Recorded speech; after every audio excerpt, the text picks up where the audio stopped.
আসসালামু আলাইকুম। আজকে আপনাদেরকে দেখাবো দুইটি রেসার কবুতরের বাচ্চা। কিছুদিন আগে আপনাদেরকে একটা ভিডিও দিয়েছিলাম। ওই ভিডিওতে বলেছিলাম যে রেসার কবুতরের ডিমগুলো আমি দেশি কবুতরের নিচে চাল দিয়ে দিতেছি। ওই চাল দেওয়ার পরে আপনাদের আর কোনো আপডেট জানানো হয়নি, কারণ দেশি কবুতর তো দেশি কবুতরের নিচে যদি আমি ভিডিও করতে যাই, ছবি তুলতে যাই, তখন ওরা অনেক লাফালাফি করে এবং ভয় পায়, যার কারণে বাচ্চা এবং ডিমের সমস্যা হতে পারে। এই জন্য আমি আপনাদেরকে আর ভিডিও দিইনি এবং ওদেরকেও আমি বিরক্ত করিনি। তো যাই হোক, মাশাআল্লাহ বাচ্চাগুলো এখন প্রায় 10-12 দিনের হয়ে গিয়েছে। এখন বাচ্চাগুলোকে আমি এখন রিং পরিয়ে দেবো, পায়ের আংটি যেটাকে বলে রেসার কবুতরের প্রধান এটাই, যে রিং পরাতেই হবে। তো আমাদের এই সাথে দেখতেছেন ডাকনার ভিতরে আমি রিংগুলো থুয়ে দিয়েছি আপনাদেরকে দেখানোর জন্য। এই রিংগুলো আমি অর্ডার করে কিনে আনছি। তো এখন বর্তমানে অ্যাভেলেবেল রিং পাওয়া যায়, আগে এত অ্যাভেলেবেল রিং পাওয়া যেত না। এখন চাইলে আপনারা যে কোনো সময় যে কোনো ভাবে রিং অর্ডার দিতে পারেন, কিন্তু 2-1 দিন দেরি লাগবে। 2-1 দিন পরে কিন্তু আপনার হাতে রিংগুলো চলে আসবে। অনেক আধুনিক যুগ হয়ে গিয়েছে বর্তমানে। তো এখন বাচ্চাগুলো দেখেন মাশাআল্লাহ কতটুকু বড় হয়ে গিয়েছে। এখন বাচ্চাটার কালার হবে সবজি কালার। রেসার কবুতরের বাচ্চার বৈশিষ্ট্যই থাকে অন্যরকম, দেশি কবুতরের মতো না। দেখেন তাদের ঠোঁটগুলো কত মোটা মোটা। দেশি কবুতরের যদি বাচ্চা থাকতো তাহলে ঠোঁট থাকতো একদম ছোট ছোট চিকন চিকন। তো এখন হচ্ছে রিংগুলো পরাবো। দুইটা রিং আমি দুইটা পায়ে পরিয়ে দেবো। তো দুইটা রিং থেকে আমি রিং পরাবো হচ্ছে ডান পায়ে। আর আপনারা একটা জিনিস খেয়াল রাখবেন, বাম পায়ে রিং না পরিয়ে ডান পায়ে রিং পরাবেন। আমি হচ্ছে ডান পায়ে পরাবো।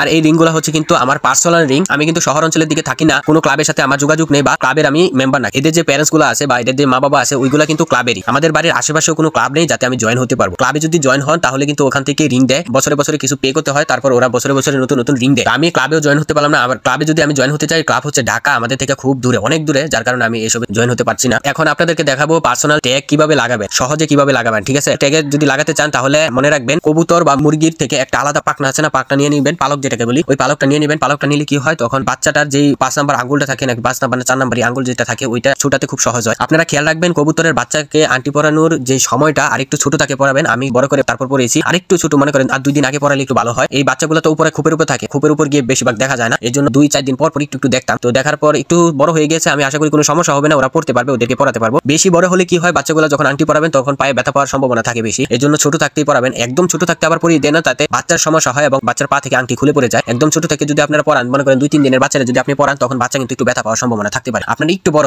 যেরকম ধরেন 10 দিনে বা 9 দিনের বাচ্চা যেগুলো হয়, ওই বাচ্চাগুলোকে কিন্তু আপনারা অনায়াসে আংটি পরাতে পারবেন, পায়ে কোনো ব্যথা পাবেন ইনশাআল্লাহ। এখন আমি আংটিগুলো পরিয়ে দিব। পরিয়ে দেওয়ার পর ওদেরকে 5 থেকে 10 মিনিট আমি একটু রোদে রাখবো। রোদে রাখার পর আবার খুপে দিয়ে দিব, কারণ ওদের মা বাবা যে আছে বর্তমানে খাওয়াচ্ছে, যে পালক মা বাবা আছে, ওই পালক মা বাবা গুলো এখন পাগল হয়ে গেছে বাচ্চা না দেখার কারণে। আমি কি করছি, খুবটা ইট দিয়ে আটকে দিয়েছি যাতে ওরা ভিতরে না ঢুকতে পারে। খুবটাকে ইটটা সরিয়ে তারপর ওদেরকে দিয়ে দিব। তারপর ওরা আর বুঝতে পারবে না যে ওদের বাচ্চাগুলোকে নিয়ে আমি আংটি পরিয়েছি কিনা। তো আপনাদের যাদের বাসায় রেসার কবুতর আছে, যদি ক্লাবে জয়েন না হতে পারে, একটু গ্রামের সাইডে, তাহলে ক্লাবে জয়েন হওয়া অসম্ভব। তাহলে আপনাদের কি করতে হবে, তখন আপনাদের উচিত হবে পার্সোনাল যে ট্যাগগুলো আছে এই ট্যাগগুলো বানিয়ে নেওয়া। আপনারা পার্সোনাল ট্যাগ বানিয়ে নেবেন। এবং বর্তমানে দেখে যে গিরিবাজ কবুতরে অহরহ মানুষ আছে যারা পার্সোনাল ট্যাগ লাগাচ্ছে, এবং রেসার কবুতরেরও আছে পার্সোনাল ট্যাগ লাগাচ্ছে। ক্লাব লাগাতে হবে এমন না। ক্লাবের বিষয়টা হচ্ছে আপনাদের রেস করার পর ওইখান থেকে একটা মানে ভালো একটা রেজাল্ট বের করা। এবং কবুতর হচ্ছে যদি আপনারা পালন করেন, বিশেষত্ব তার নিজের ভিতরেই আছে। ভালো কবুতরের দিকে কি হবে, ওর যদি আন্টি পরান বা ক্লাবের যে ট্যাগটা পরান, ওইটা যদি পরান তাহলে তার একই গুণ থাকবে। এবং যদি আপনার পার্সোনাল পরান তাহলেও একই গুণ থাকবে। আপনার যদি আন্টি না পরান তাও একই গুণ থাকবে। তো ট্যাগ দিয়ে কবুতর যাচাই করা যায় না, কবুতর দিয়ে ট্যাগ যাচাই করা হয়। রেসার কবুতর যদি 10টা কিনেন, 20টা কিনেন, 30টা কিনেন, এত কেনার কোনো প্রয়োজন নাই। রেসার কবুতরের মতো কবুতর এক জোড়া কবুতর পালন করবেন যা আপনার রেজাল্ট দিতে পারে। এবং আরেকটা জিনিস মনে রাখবেন, ভালো ব্রিডারের কাছ থেকে কবুতর কিনবেন আপনারা যদি রেসার কবুতর পালন করতে চান। ওই হাট বাজার থেকে 200-400 টাকা রেসার কবুতর কিনে ওইটাতে